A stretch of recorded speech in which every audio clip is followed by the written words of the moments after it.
बात दोस्तों, कल हमने यूपी टेट के संपूर्ण रूपरेखा बता दी थी कि कौन से पार्ट कितने कितने नंबर के आएंगे।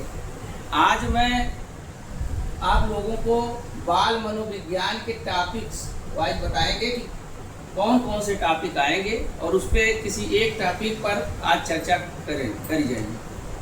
तो बाल मनोविज्ञान में सबसे पहला टॉपिक जो सिलेबस में है वह बाल मनोविज्ञान और बाल विकास। पहला टॉपिक है बाल मनोविज्ञान और बाल विकास। अब इसमें क्या अंतर है? वास्तव में पहले बाल मनोविज्ञान कहा जाता था और अब वही चीज बाल विकास, लेकिन दोनों में बहुत अंतर है। ये बाल मनोविज्ञान मनोविज्ञान का पार्ट है। बाल मनोविज्ञान जो है वो मनोविज्ञान का पार्ट है। अब आप समझिए, मनोविज्ञान, बहुत लोग कहते हैं कि यूपी टेट में मनोविज्ञान आता है, यहाँ मैंने भी लिख दिया मनोविज्ञान। तो यूपी टेट में मनोविज्ञान नहीं आता है, बाल मनोविज्ञान आता है। मनोविज्ञान केवल बालक से संबंधित नहीं है। मनोविज्ञान के अंतर्गत मनुष्य, जीव जंतु,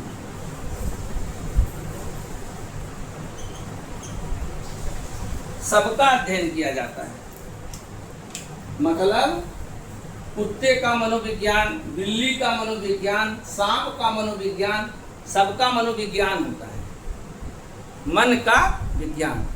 जबकि अब उसमें उसका एक पार्ट है बाल मनोविज्ञान।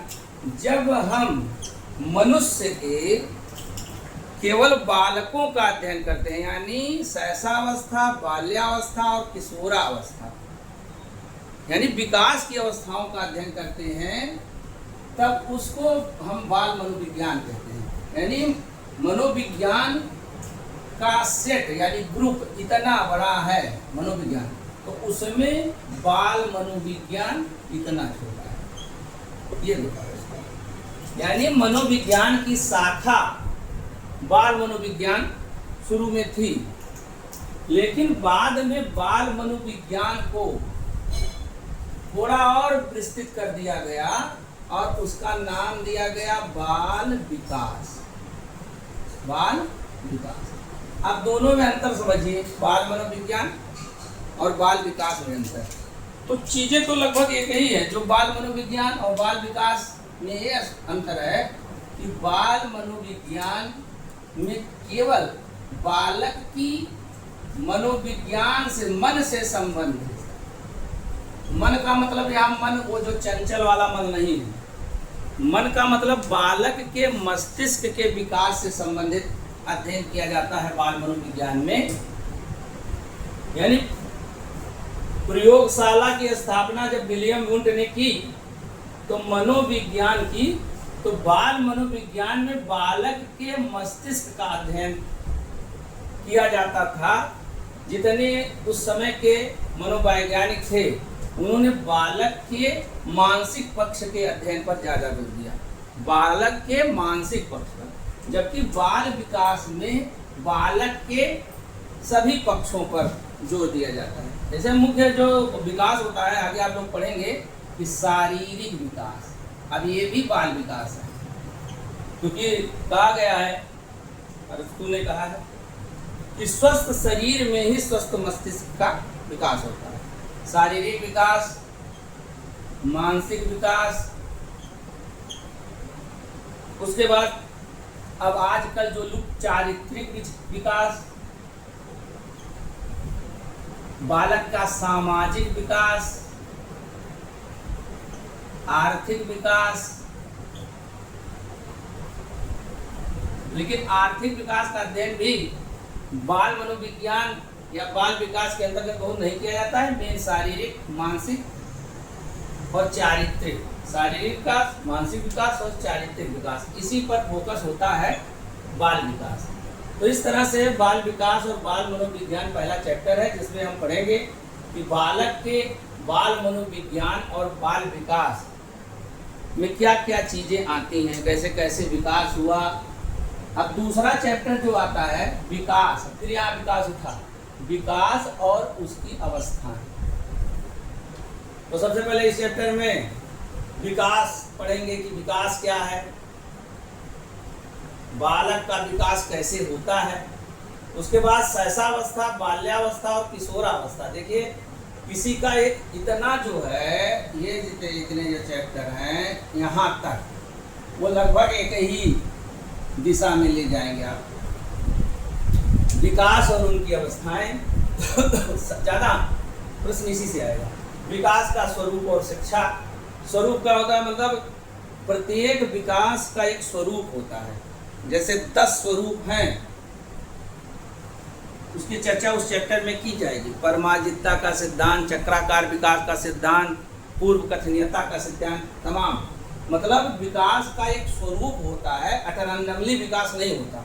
यानी कि अगर कोई बच्चा शैशवावस्था में है तो उसका विकास, सारे बच्चों का विकास शैशवावस्था में लगभग एक जैसा होता है।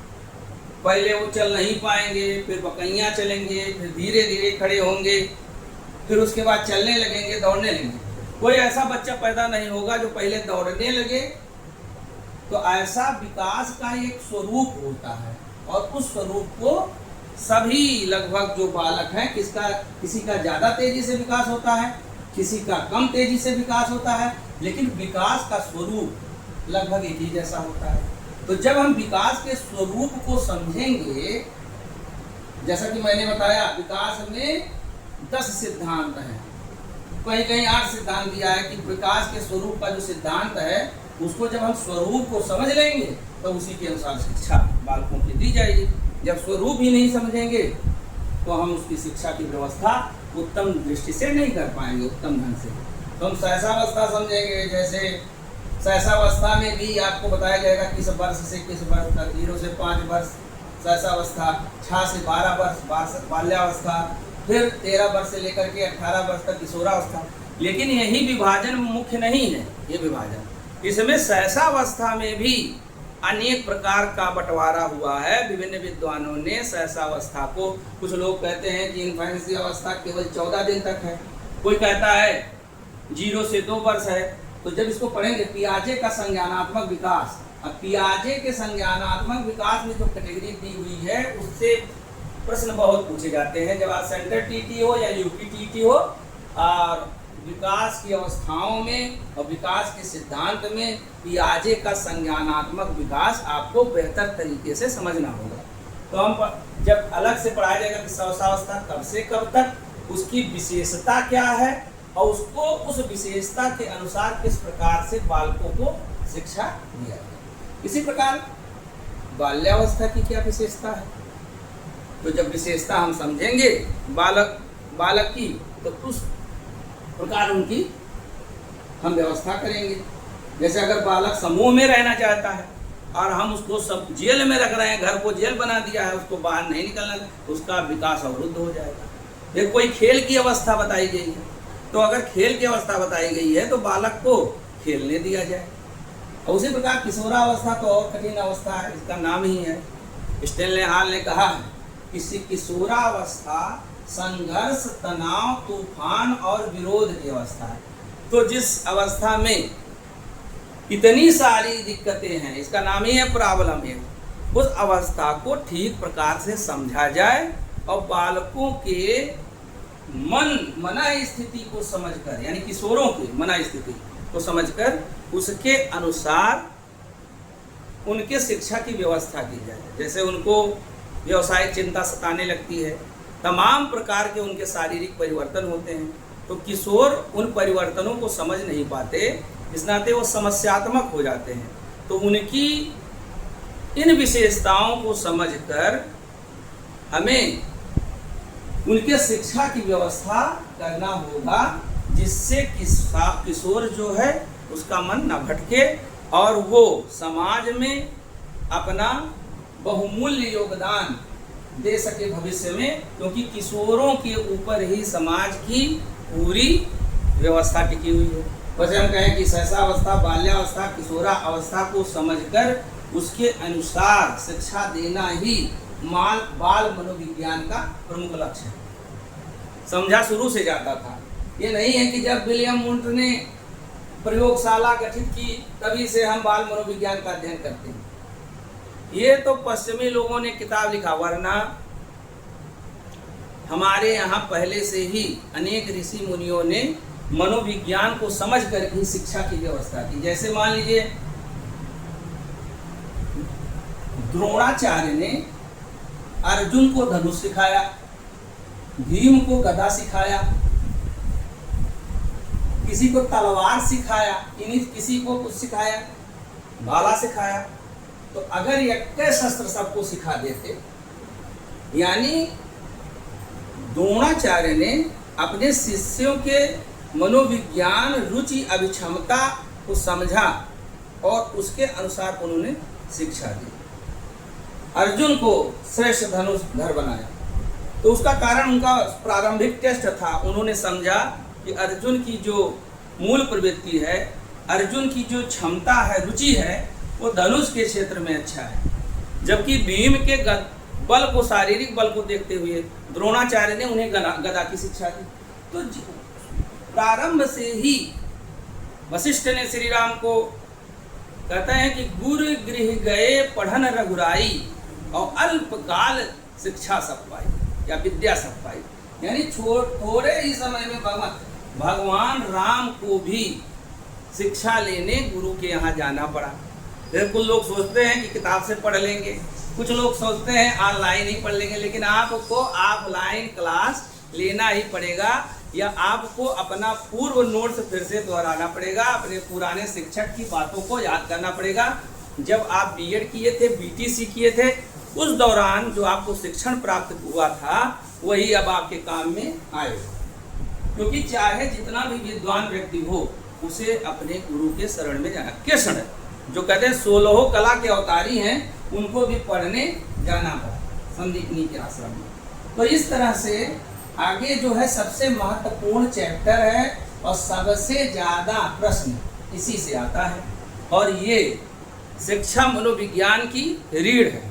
शिक्षा मनोविज्ञान की रीढ़ है, अधिगम और शिक्षा।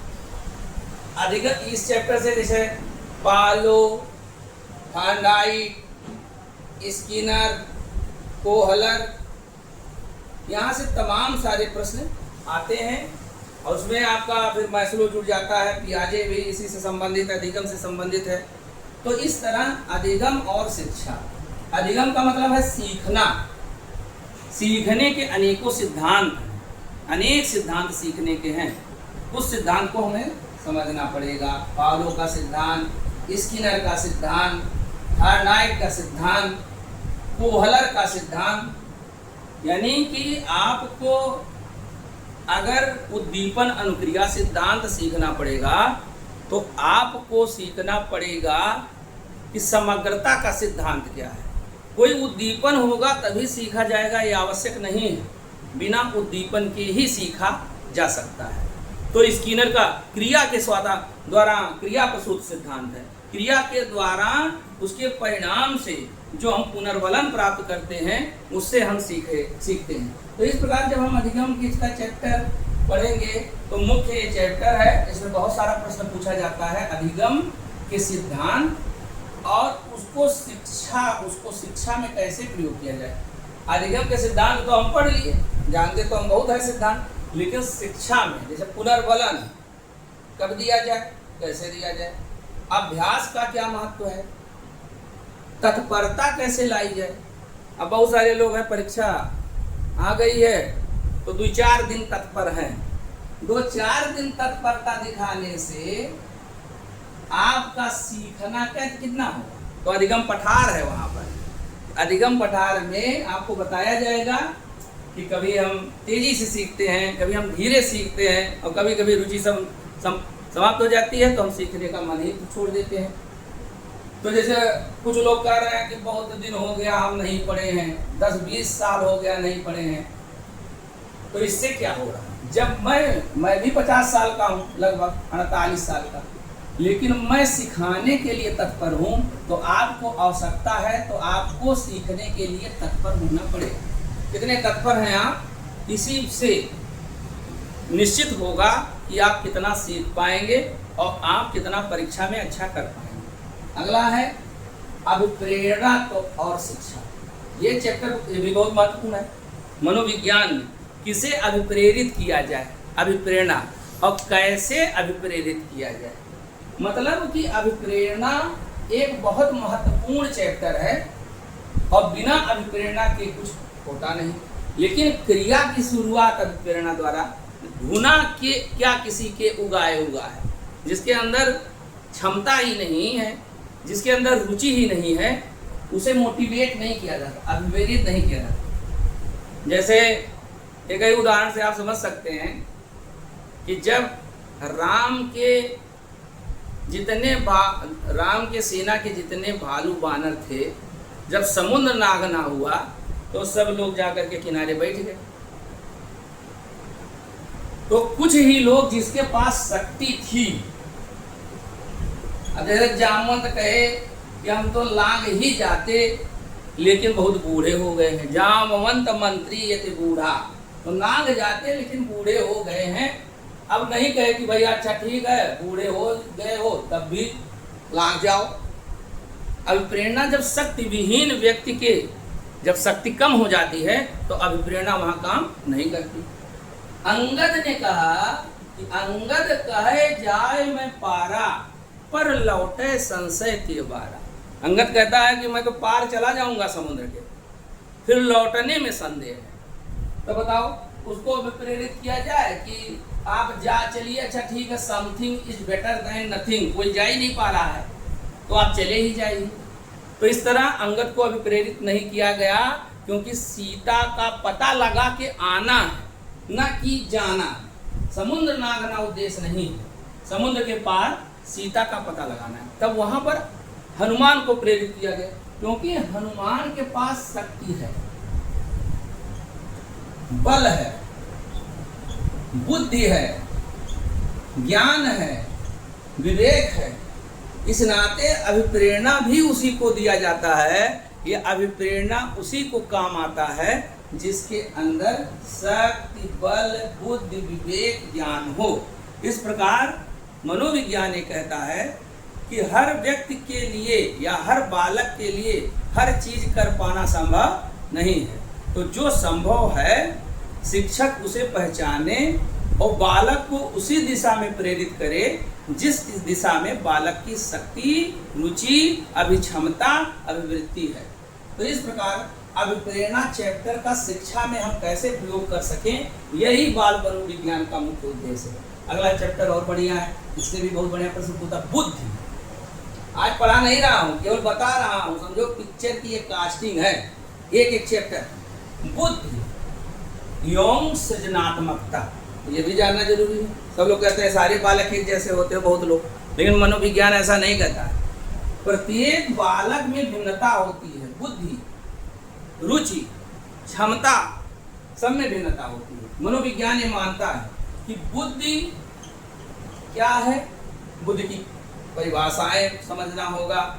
बुद्धि को कोई बांटा गया है अनेक भागों में कि अमूर्त बुद्धि है, मूर्त बुद्धि है, सामाजिक बुद्धि है। तो किस प्रकार की आपकी बुद्धि है, और दूसरा है सृजनात्मकता।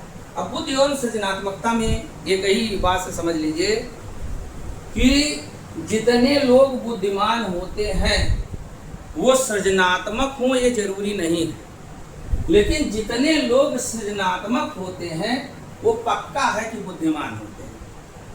यानी सृजनात्मक व्यक्ति बुद्धिमान होगा, लेकिन बुद्धिमान व्यक्ति सृजनात्मक होगा ये कोई जरूरी नहीं है। जब हम अपनी बुद्धि का प्रयोग विशेष यानी मौलिक रूप से करते हैं, अपने तरीके से करते हैं, तो वो सृजनात्मकता कहलाती है। लीक से हटकर काम करते हैं, एक प्रकार का अनुसंधान करते हैं, खोज करते हैं, तो वो सृजनात्मकता होती है। तो कभी कभी सृजनात्मकता, बुद्धिहीन व्यक्ति अगर सृजनात्मकता करने लगता है, क्रिएटिविटी करने लगता है, तो गड़बड़ी हो जाता है। अब सब्जी करेला के बना रहे हो तो सोचो लो इसमें चीनी भी डाल दें, तो इतना भी क्रिएटिव मत बन जाओ, सोच लो इसमें घी भी डाल दें। यानी कि क्रिएटिविटी करो लेकिन उसी स्तर का करो जिससे जो प्राप्त परिणाम हो वो खराब ना हो।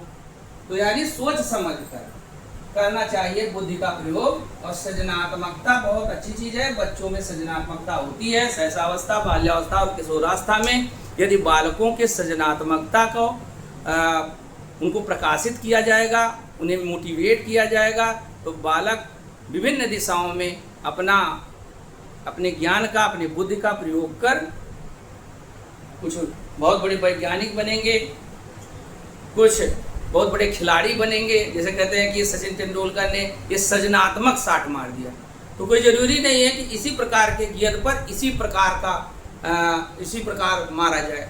तो इस तरह से कभी कभी स्वयं का शॉट ढूंढना पड़ता है।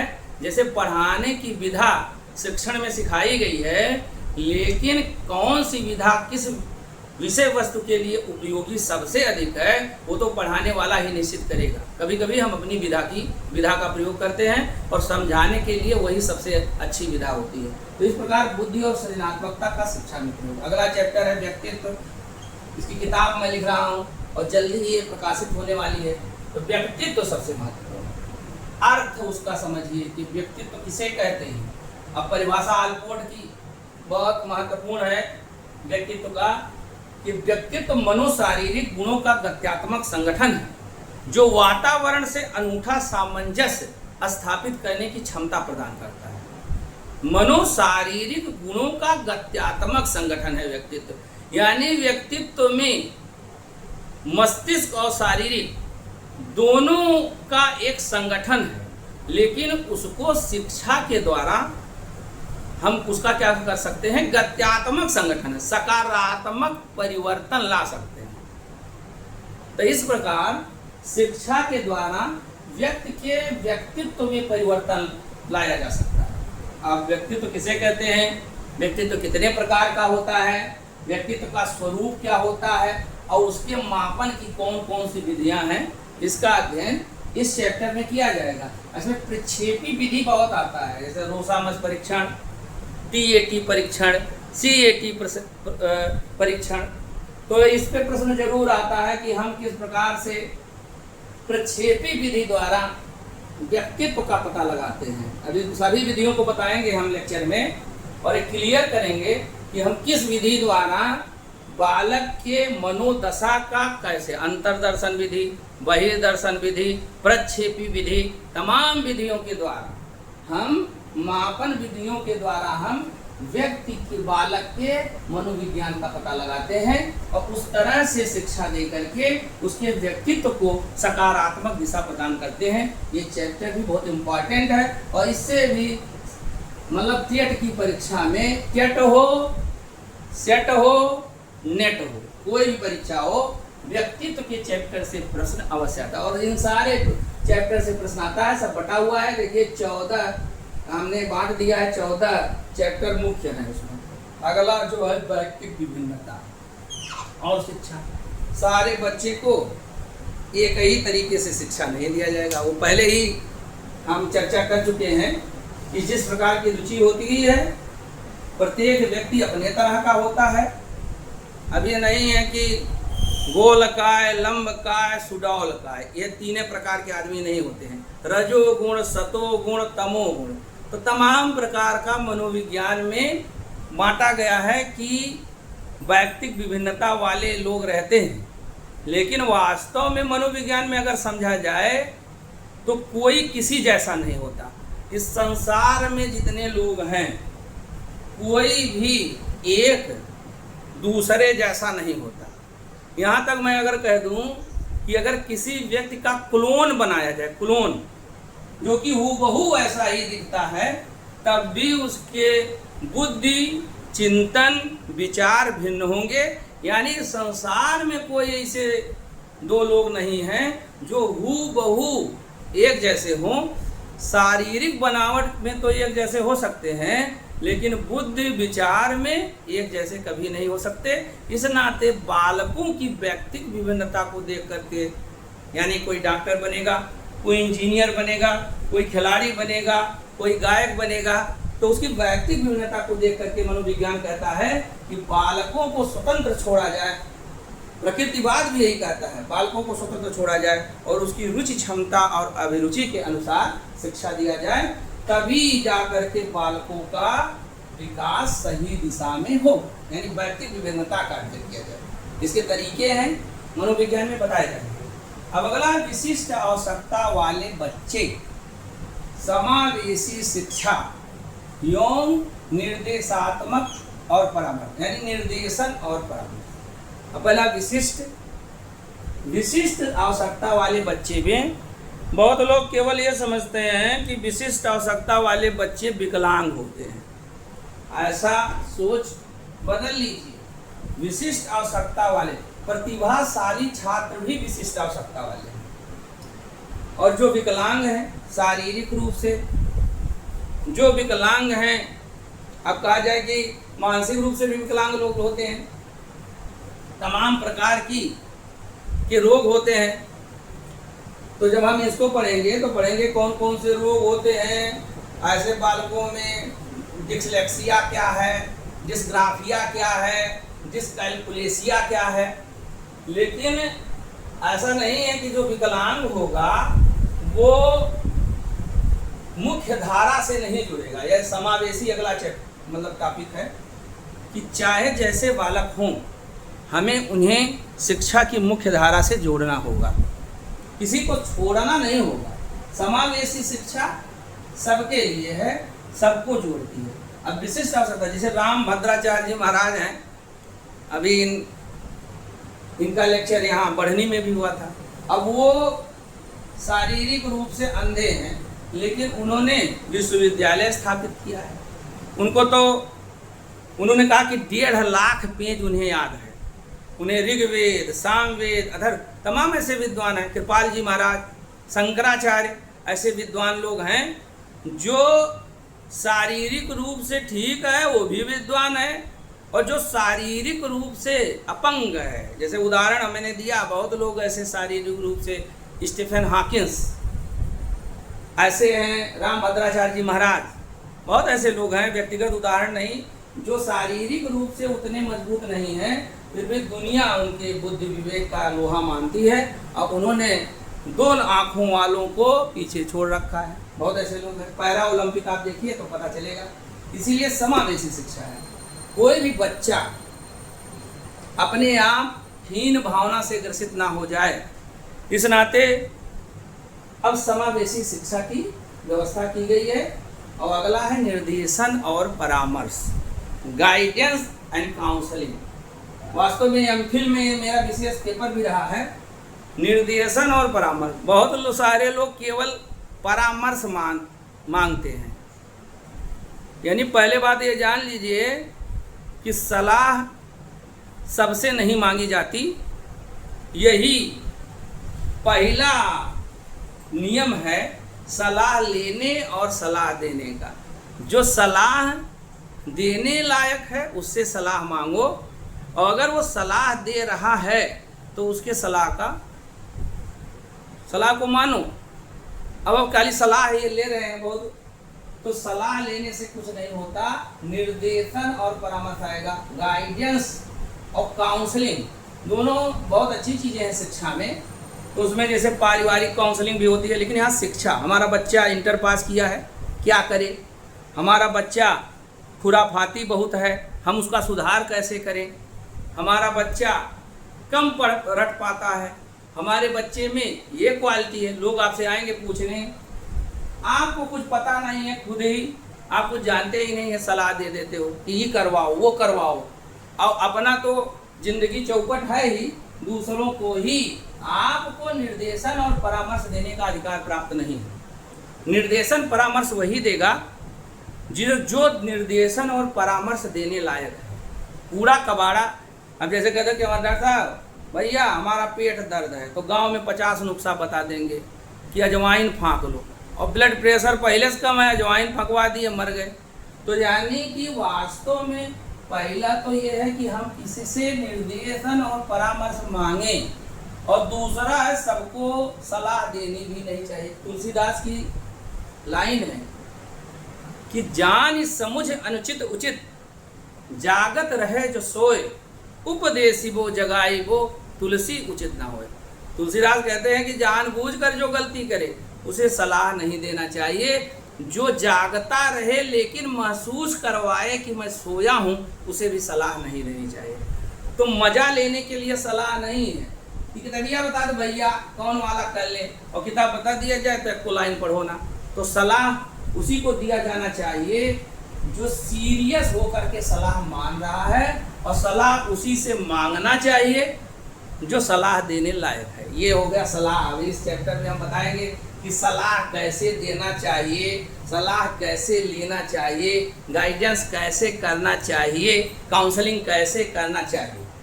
तो इस तरह ये जो चैप्टर 12वां है उससे 2 नंबर आना निश्चित रहता है, निर्देशन और परामर्श। उसमें ज़्यादा है चैप्टर, जो ज़्यादा इम्पोर्टेंट इस समय समावेशी शिक्षा और विशिष्ट बालक, ये इससे 2 नंबर आना तय है, नोट कर लो। ये बहुत ही आसान है। तो इस तरह हम 12वें चैप्टर से पहुंच गए। लेक्चर बहुत लंबा हो रहा है, फिर लग रहा है कि चैप्टर शुरू ही नहीं हो पाएगा आज के भी लेक्चर में, लेकिन ये आवश्यक है कि आप जानें कि हमें क्या। अगला है खेल प्रणाली। वर्तमान समय में शिक्षा व्यवस्था को बोझिल न बनाया जाए, इसलिए खेल प्रणाली आ गई है। खेल खेल में शिक्षा, क्रिया द्वारा शिक्षा। जैसे मारिया मांटेसरी द्वारा जो शिक्षा दिया जाए, मांटेसरी पद्धति, किंडरगार्टन फोरबल की, इस तरह से तमाम सारी विधियां हैं जो खेल खेल में और क्रिया द्वारा शिक्षा प्रदान करती हैं, जिससे बच्चों के अंदर उत्साह होता है और वो शिक्षा को बोझ ना मानकर उत्सुक होते हैं सीखने के लिए। इसलिए लर्निंग बाय डूइंग कॉन्सेप्ट है, यानी करके सीखो, खेल खेल में सीखो। तो हम जब इसमें पढ़ाएंगे तमाम सारे खेल प्रणाली में तमाम सारी व्यवस्थाएं हैं, और कैसे हम उसको क्रिया द्वारा सिखाया जाए, कैसे उनको बच्चों को प्रेरित किया जाए। और गणित जैसे कठिन लगता है तो पहेली द्वारा समझाया जाए, क्रिया करके समझाया जाए। अब गणित कैसे पढ़ाया जाए, गणित शिक्षण में पता चलेगा। गणित में पाठ योजना बनाते समय बच्चों को कौन क्रिया करवाओगे, कैसे सिखाओगे कि आगमन निगमन संश्लेषण विश्लेषण के द्वारा पढ़ाओ और बच्चे में रुचि बनी रहे। खेल प्रणाली यही है कि सिखाओ, सिखाने का मेथड जानो। और अंतिम चैप्टर है स्मृति और विस्मृति। क्या भूलूं क्या याद करूं।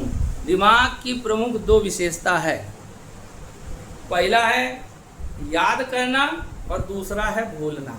तो जितनी विशेषता याद करना है उतने ही प्रमुख भूलना है। यदि हम सभी बातों को यादें रखेंगे, भूलेंगे नहीं, तो हम पागल हो जाएंगे। वो लोग कहते हैं कि उन्होंने हमको ये बात कह दी, अब हम भैया ज़िंदगी भर नहीं भूलेंगे। तो ज़िंदगी भर नहीं भूलोगे तो तनाव लिए रहोगे। वास्तव में विस्मृति जो है वो दिमाग की स्मृति से भी बड़ी विशेषता है। भूल जाना, जो जरूरी रहे वही याद रखो और जो जरूरी ना हो उसे भूल जाओ। सार सार को गई रहे थोथा दे उड़ाए। जिसकी ज़रूरत है उसे याद रखो। स्मृति, स्मृति रिकॉल करने की क्षमता है। बहुत लोग ऐसे कहते हैं यार ये आदमी के देखे थे, कौन है, जब वो चला जाएगा तब याद आएगा, तो उस स्मृति का क्या फ़ायदा। हम भी भूलते हैं, चाबी भूल जाते हैं। अभी एक दिन पर्स भूल गए, उसमें बहुत सारे, तो भूल जाते हैं। जब अत्यधिक आप बोझ ले लेंगे तो आप ज़्यादा भूलने लगेंगे। जो आवश्यक है उसे भूलना नहीं चाहिए, और रिकॉल तभी होगा जो अभ्यास होगा बार बार। अगर आप बार बार अभ्यास करेंगे, करत करत अभ्यास ते जड़मत होत सुजान, और रसरी यावत जाते सल पर परत निशान। तो याद रखने का सबसे बड़ा तरीका है अभ्यास।